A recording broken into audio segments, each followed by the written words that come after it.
Di sebuah restoran di Korea, ada seorang koki misterius. Dia memasak sepanjang hari, jarang keluar untuk berinteraksi dengan orang lain. Karena itu, tidak ada yang tahu bahwa dia dulunya adalah bos gangster terkenal.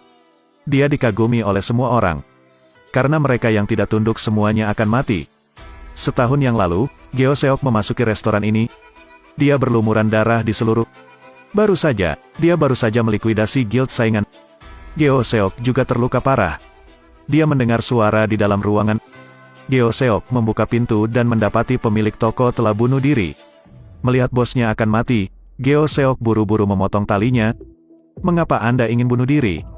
Ternyata putri pemiliknya telah meninggal dunia. Karena kesedihan membuatnya berpikir, mari hidup dengan baik. Geo Seok juga muak dengan kehidupannya saat ini. Setelah menghibur pemiliknya, dia memutuskan untuk tetap menjadi koki. Biasanya, hidup sangat damai. Hari kerja, malam merawat kucing. Hidup itu mudah. Sampai seorang pria datang untuk bekerja sebagai pengantar barang. Pemilik restoran menerimanya untuk bekerja, dan juga termasuk makanan dan akomodasi. Tapi kepribadian Jati-il ini sangat sulit diatur. Dia membuat marah Geo Seok. Sedetik kemudian, Geo Seok melotot. Pemilik restoran hanya mendengar beberapa benturan. Taek-il koma selama lebih dari 6 jam. Geo Seok harus menggendongnya kembali. Jati-il melamun dan melihat Geo Seok menatapnya dengan penuh kasih sayang. Untuk sesaat, Jati-il terjaga. Tapi mengapa mendengkur? Ternyata Geo Seok tidur dengan mata terbuka. Dia memiliki kebiasaan ini. Begitu saja, Jati-il bergabung dengan keluarga Geo Seok. Setelah tinggal bersama, Jati akan mengetahuinya. Geo Seok jarang menggunakan seni bela diri. Dia mulai berlatih menari. Setiap hari dia berdiri gemetar dengan band. Terlalu panas untuk mata. Jati tidak akan bisa melihat lagi. Berhenti menari. Jangan menari lagi. Jangan hina idolaku, brengsek. Makan satu palem, Jati akan meluncur lagi. Jati tidak bisa tidur di malam hari. Dia mengundang Gumen yang juga pengirim ke atap. Mereka berbicara saat melihat Geo Seok. Sekarang Jati akan takut pada Geo Seok. Pada saat ini, ada seorang gadis berlari di jalan. Seperti dikejar seseorang. Dengan sangat cepat sebuah mobil melaju. Dua pria menangkap gadis itu. Ternyata keduanya adalah pedagang. Jati tidak bisa menahannya lagi. Mengapa mereka akan menggertak wanita? Jati-il bergegas mendekat. Kemudian dia dipukuli habis-habisan. Nama ini tidak menahan diri. Jati akan memanggil Geo Seok. Geo Seok bertingkah seolah dia tidak melihatnya. Gumen datang untuk menyelamatkan. Hentikan, Bung.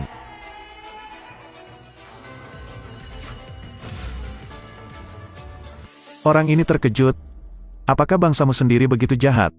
Tetangga mulai berbicara. Kedua nama ini tidak nyaman untuk bertindak. Aku sudah ingat wajahmu. Tunggu saja. Setelah mereka pergi, gadis itu dibawa kembali ke restoran. Kyung Jo adalah seorang yatim piatu. Kadang penuh, kadang tidak.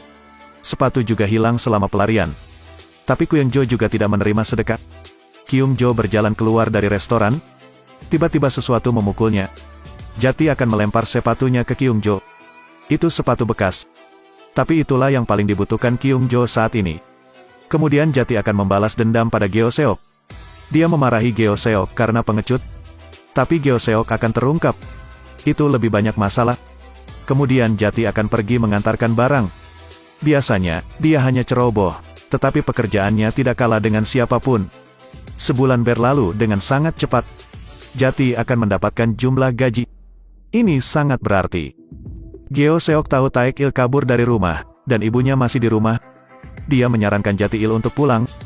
Aku sudah memberitahumu sebelumnya. Ibuku dan aku bertengkar. Geo Seok tidak ingin bicara lebih banyak. Jadi, Jati-il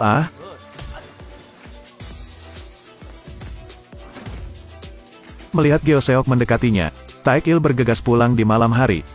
Setelah sampai di rumah, seperti yang dia duga, mereka baru saja bertemu dan bertengkar. Ibu Jati ingin dia terus sekolah. Dia tidak ingin Taek-2 melakukan hal lain. Jati tidak akan mau melawan lagi.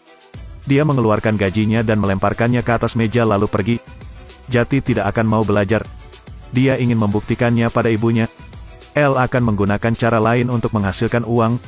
Setelah berbalik, Tael melihat gadis dari hari sebelumnya juga datang ke sini. Ternyata pemilik restoran membiarkan Kyung Jo tetap menjadi pelayan. Tapi orang-orang kemarin datang lagi. Mereka mendorong pemiliknya ke tanah. Jati-il dan Gumen melawan. Tapi mereka tidak bisa menang. Saat huru-hara, Jati-il terlempar dan terkena sesuatu. Ternyata itu adalah Abu Putri pemilik penginapan. Pemilik toko kaget, matanya merah dan merah jambu. Dia memegang Abu di tangannya. Melihat adegan itu, Geo Seok menjadi marah. Dia meniup salah satu dari mereka terbang. Pria lain mengangkat tinjunya dengan keras. Tapi kakinya terangkat dari tanah. Geo Seok melemparnya ke atas meja, lalu membuangnya lagi. Nama lain bergegas masuk. Pukul satu tamparan telinga. Geo Seok membalik pisaunya ke belakang. Tamparan lain.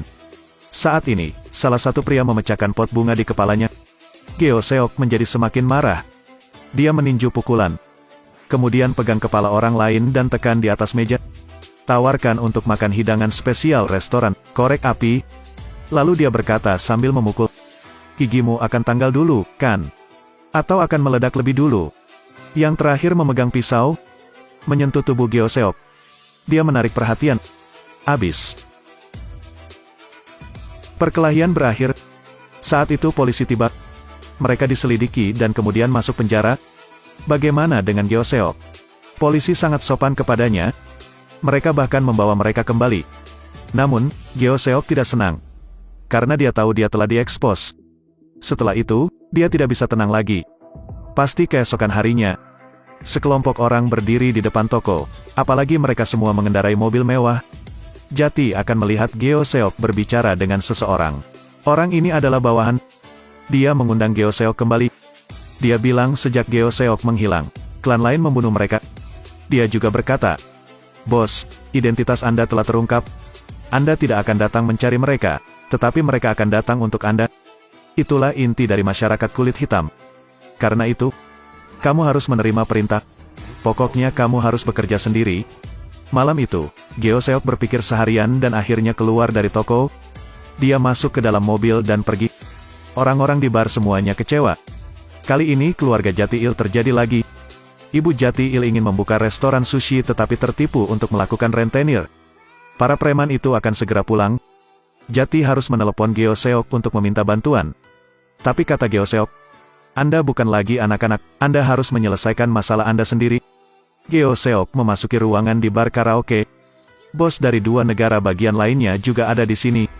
Geo Seok berkata belak-belakan, "Tolong jangan datang ke daerah saya untuk berbicara di masa depan." Kata-kata sangat sopan. Kakak mengira Geo Seok mengenal rasa takut. Negosiasi gagal.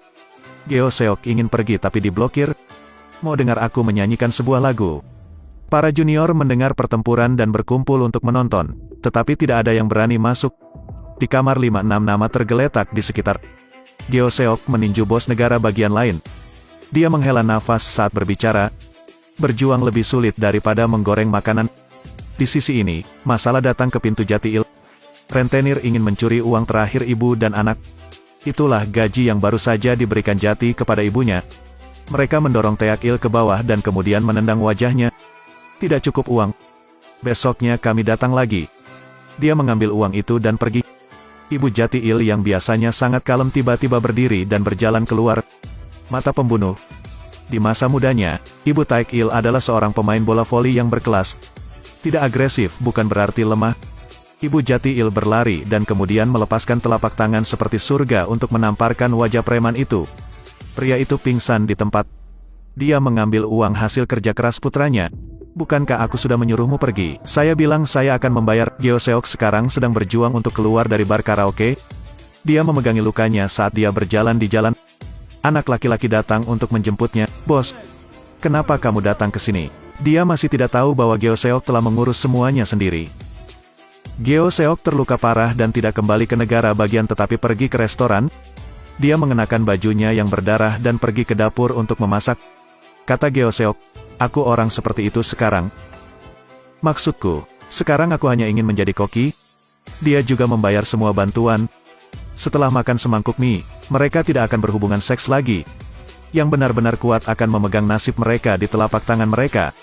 Apakah dia seorang lelaki tua yang berkelahi di mana-mana atau seorang juru masak? Hidup damai saja.